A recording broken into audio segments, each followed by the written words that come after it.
Our next speaker is Matthew Clough, who's going to talk about successfully tackling the hidden retail plastic wrap problem. Well, first of all, I want to thank you for the kind invite. We're a very small nonprofit. We've only been around for a couple of years. We're very conscious that we just need to stay alive long enough to be seen, because what we have to say to the community is huge, and we know that we can offer something that is going to be transformative. A lot of you, as sustainably conscious as you are, do not take into the account all the plastic and all the waste in your life. It's just human nature.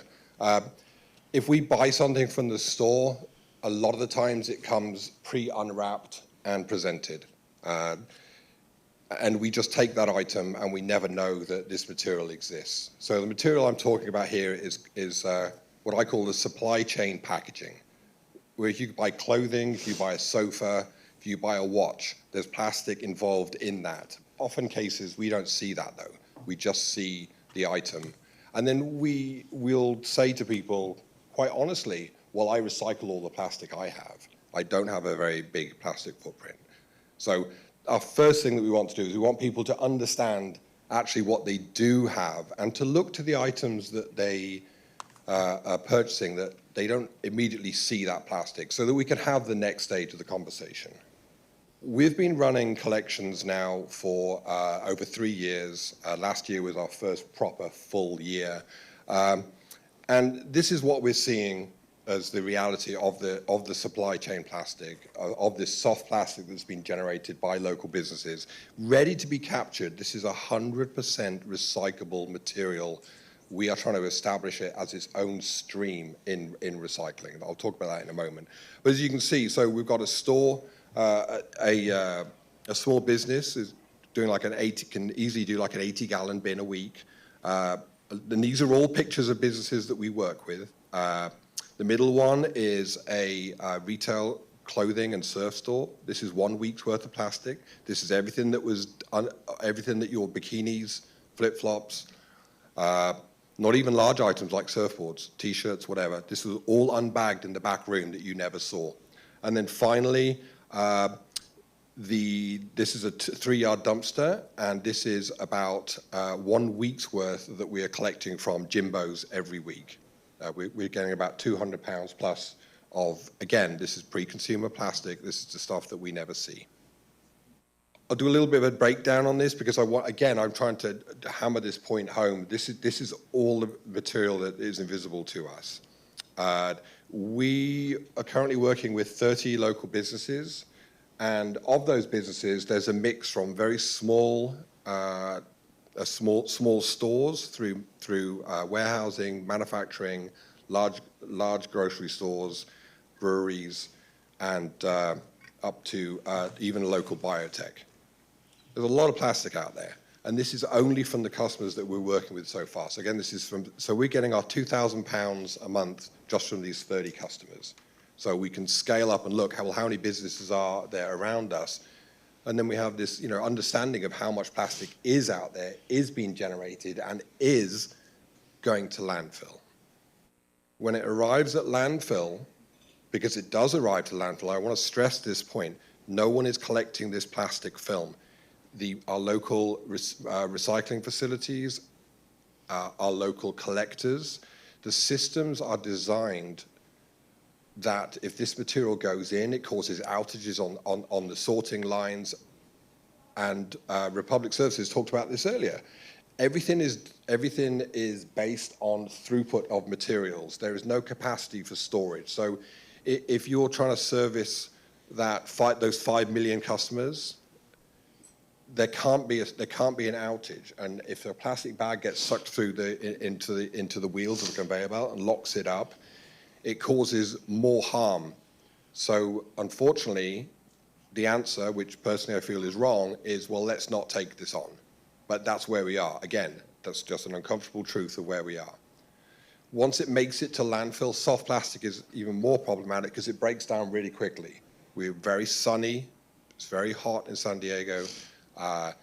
This material breaks down way quicker than the heavier stuff. even on a very well-managed landfill like our local ones are, gets to a certain size, it does get carried into the water table. And that is why, sadly, every woman in America at the moment who's pregnant is carrying particulated plastic in her placenta. And again, these are items that we need to sort of look at ourselves and realize it's true, it's out there, how are we going to address this? Just quickly run through. So the historic barriers are basically inertia. And that's the last point, but I'll come back to that one. Plastic, soft plastic in particular, is voluminous and it's light. So any collection service based on this material, you're pretty much just going to be hauling air around. Diesel is expensive, vehicles are expensive, running a business is expensive.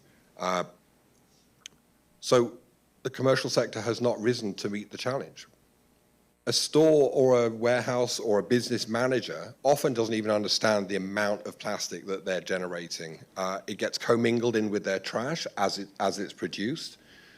If it's not a large single source, like a retail clothing, where it can actually be like 80% of their trash stream can actually be soft plastic. But if it's mixed in with other items, the managers never really get a true idea of what they're producing. Even the ones that do know how much they have, they don't want to spare the space or the infrastructure to store this basically worthless product. Because again, it takes up a lot of volume and it has to be collected very regularly.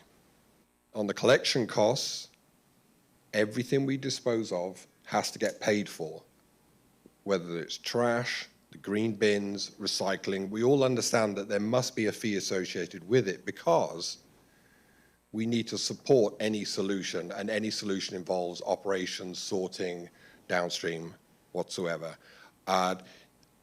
Because people aren't doing it, it's very difficult to persuade businesses to take on this extra cost because they're looking at it as, well, I'm already throwing it into the trash, which I pay for, which the business pays for.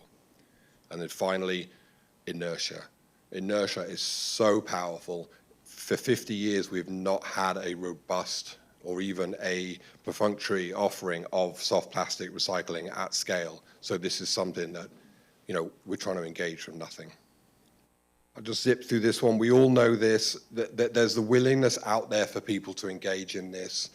There's a lot of talk out there about why we should engage it. I absolutely believe, as we were told at the very beginning of this presentation, this is the time to engage. We're way past the talking point. We're 5 years into our nonprofit, and we've been running fully operational now for 2 years. So we're very au fait with this idea that basically it's action time. And people care. And if you can position it the right way, I feel that we can pull people in by showing them the performative advantage of actually engaging with this. Again, I'm just going to skip through this one. Those of you who are interested, I know you're going to be interested and you're going to reach out to us. People on the shelf and people who aren't interested, there are our hardest audience. We're trying to make something out of whole cloth here. We're existing in a vacuum. We are fully self-funded, so we basically rely on the businesses to provide a service fee to help us run this. We're bootstrapping it all the way, baby. It's working, but we need it to go to scale for this to work. And for us to go to scale, we need to show our community that this works, with the ultimate idea that this dovetails in with SB 54, and it gets given to our local MRFs and our local sort of collectors. We are not trying to invent the wheel. We're just doing exactly the same as everybody else. We provide the collection containers on site. We work with you. We have the equipment that we can do on-site audits. We can help you identify the material. And basically, we're ready to go. And we follow up with all the statistics that you want to be able to justify the program and also to broadcast it to your stakeholders. Talking to stakeholders, these are two of our very early adopters. Josh there runs and owns his own surf shop. He's coming in it as a parent and as a custodian for future generations. And then Anne, she's a chemist and manager, and they're coming at it more from the side of running a business, why it's beneficial to them. And then finally, I just want to say thank you to the businesses that have got involved with us. We want to serve as a catalyst for SB 54 and to show the community that this can be done so that they can use all of this information when it comes to actually making these policy changes, because we need people who are familiar, they've been running with the program, their businesses have been supporting the program, and they know what to expect. Thank you for your time.